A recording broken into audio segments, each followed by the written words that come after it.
Welcome to today's deep dive. So imagine watching a heavily armed, perfectly synchronized tactical squad breach an enemy stronghold. Okay, I'm picturing it. Right. And they're doing great only to completely wipe themselves out because one guy blew a literal horn. Oh, wow. Yeah, that's definitely a problem. It really is. Yeah. Today, we are looking at an absolute masterclass in catastrophic miscommunication.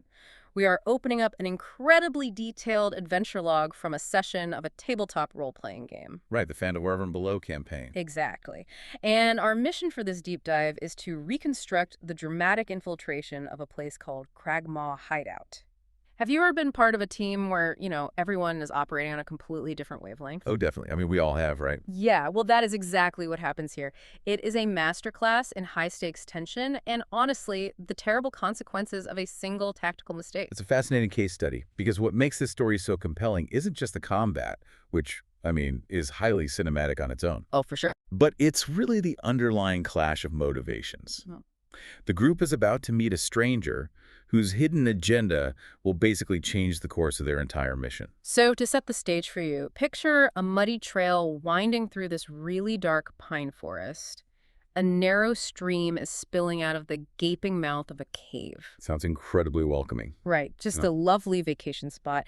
And marching right up to this cave are four adventurers. You've got Threshtog, who is a half-orc barbarian swinging a heavy battle axe. He actually used to serve in a duke's guard. Okay, so he's got some serious military background. Yeah, exactly. And he's walking next to Dane Ironsong, who is this red-haired mountain dwarf fighter carrying a massive warhammer. So those two are essentially your front line. Mhm. Brute force and heavy armor. Completely. And then behind them is the support structure. Two clerics. There is Nujovic, who is this being with celestial ancestry, so he's basically glowing with divine energy. Blue skin, white beard. Right. And finally, the Timekeeper. A halfling draped in robes covered in hourglasses who literally manipulates time itself. That is a formidable group. I mean, theoretically, they should be able to handle almost anything. Theoretically, yes. But they are walking completely blind right into a trap. As they are arguing about how to approach the cave, a warning arrow suddenly whistles out of a bush. And if I remember the logs correctly, that arrow was actually fired by a goblin who had escaped from this exact party Yeah. in a previous fight. Yes, it's wild. That arrow is basically a tripwire. It signals the goblin's sentries hiding near the cave mouth. Immediately, the shrill whistle echoes out, and three wolves burst from hidden cages. Just straight down the muddy slope at them. Exactly. The largest wolf lunges at Threshtog and clamps its jaws right around the half-orc's forearm. But Threshtog, he barely even flinches. Because of course he doesn't. Right. With a savage grunt, he simply smashes the haft of his axe into the beast's ribs and throws it aside.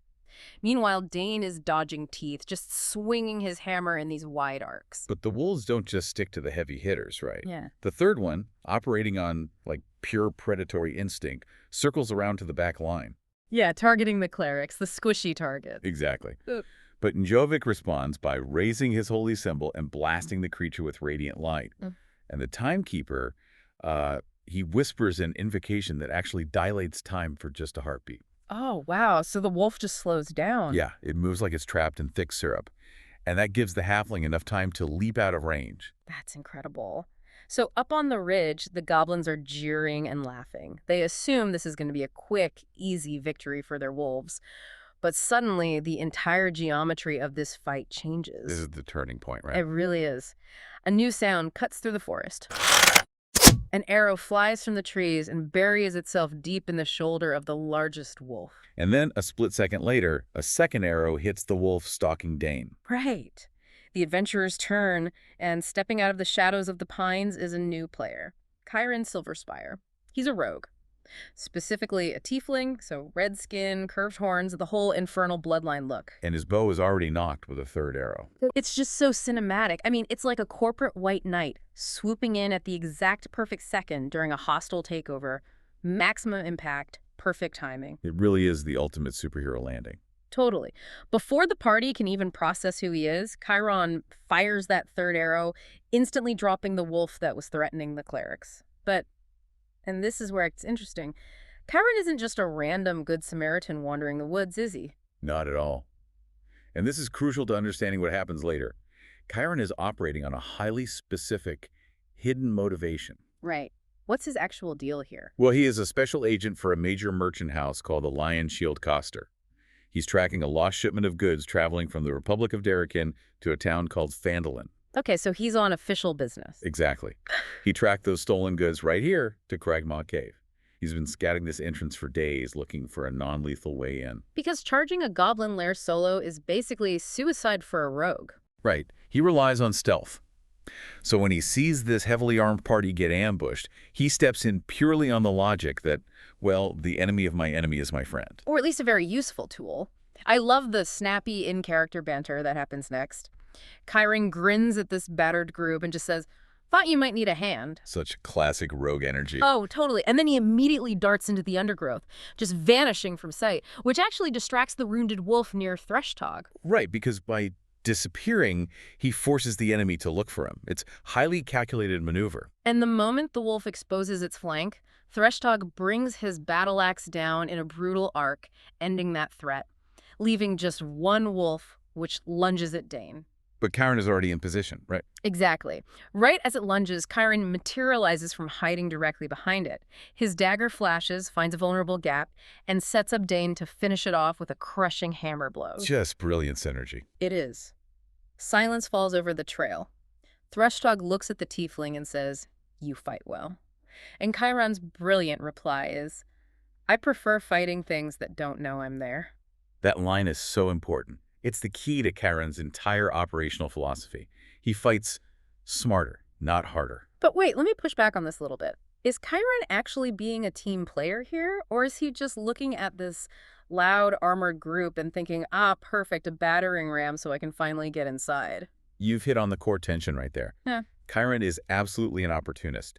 He is not joining their team in any real sense. He is utilizing their momentum. Which works great outside. Exactly. In a wide open forest, the party provides a loud distraction.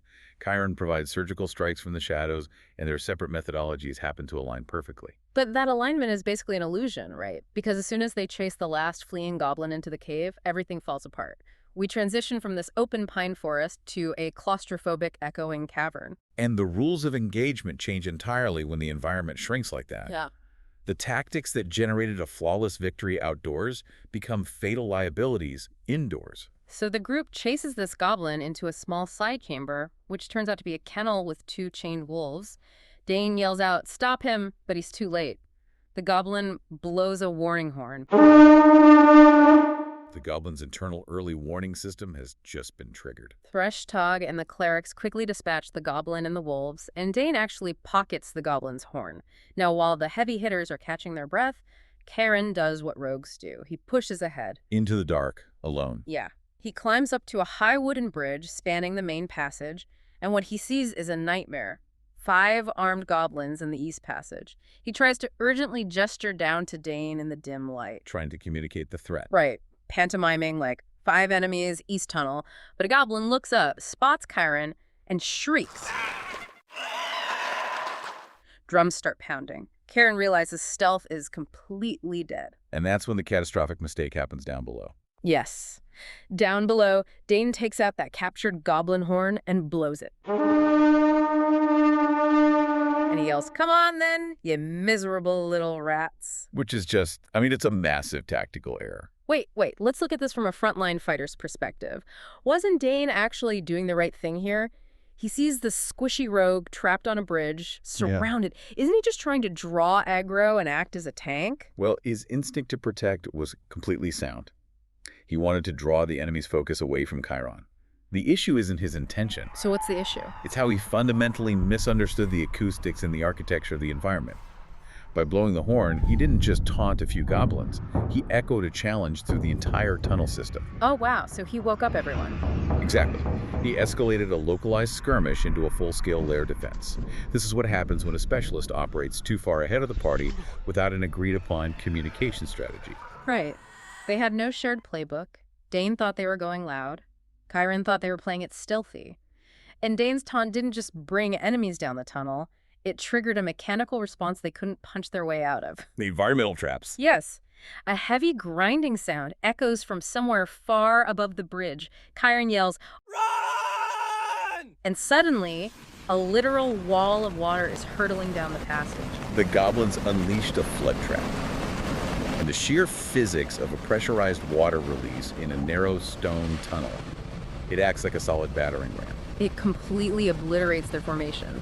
Threshtug barely manages to cling to a rock, pulling himself out of the torrent, but Dane is caught right in the center. The flood sweeps him across the tunnel and violently flushes him down a side passage. So in a matter of seconds, the geography of the battlefield has physically fractured the party. It's honestly like a heist movie where the silent alarm gets tripped, the laser grid turns on, and suddenly the crew is trapped in 3 different rooms fighting for their lives. That's a perfect analogy. Oh, Especially since the clerics are currently being ambushed by 2 more goblins in the kennel. right. But let's focus on the climax up on the bridge.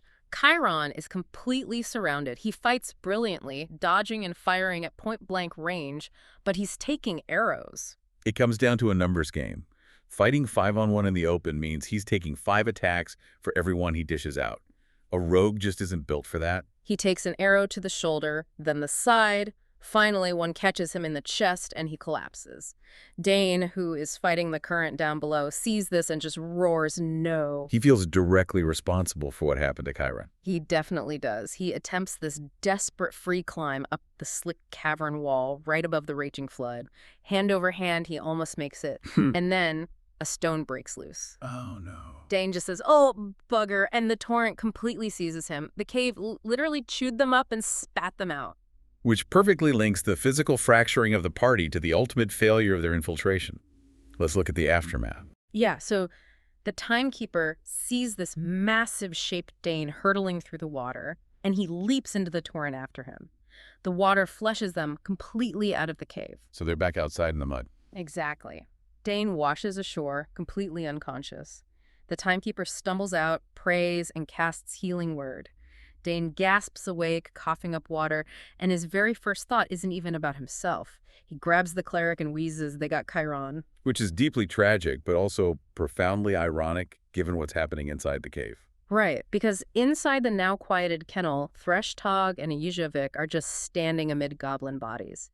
They are totally unaware of what just happened to half their team. And deep in the eastern darkness of the cave, Chiron is being dragged away. By a goblin muttering, "Boss will want this one alive." And that ties right back to Chiron's hidden motivation. He came here for information on the Lion's Shield shipment. He wanted to investigate the leadership. Wait, so by getting captured alive? Exactly. He is now being taken directly to the leadership he wanted to investigate. But at the absolute highest cost, he traded his autonomy for access. Wow. He got what he wanted, but as a prisoner. You know, think about how often we rush into a new project or partnership, just thrilled by the initial success. Like that outdoor ambush. Exactly. Everything clicks, and you think, we are an unstoppable team, only to realize you never actually coordinated your strategies for when things go wrong. We see this incredible narrative arc from a perfectly executed ambush to a disastrous, flooded defeat. And I want to leave you with a final thought to ponder here. In any collaborative effort, the most dangerous traps aren't the physical ones waiting in the dark. No, definitely not. The most dangerous trap is the assumption that everyone else on your team shares your playbook. Think about your own life. Where are you currently operating like a rogue on a bridge, assuming your team below knows exactly what your hand signals mean? Because if they don't, they might just blow a horn and bring the whole cave down on your head. Precisely. And suddenly you're underwater wondering what went wrong. Thank you so much for joining us on this deep dive into the unpredictable depths of Cradma Hideout. Until next time.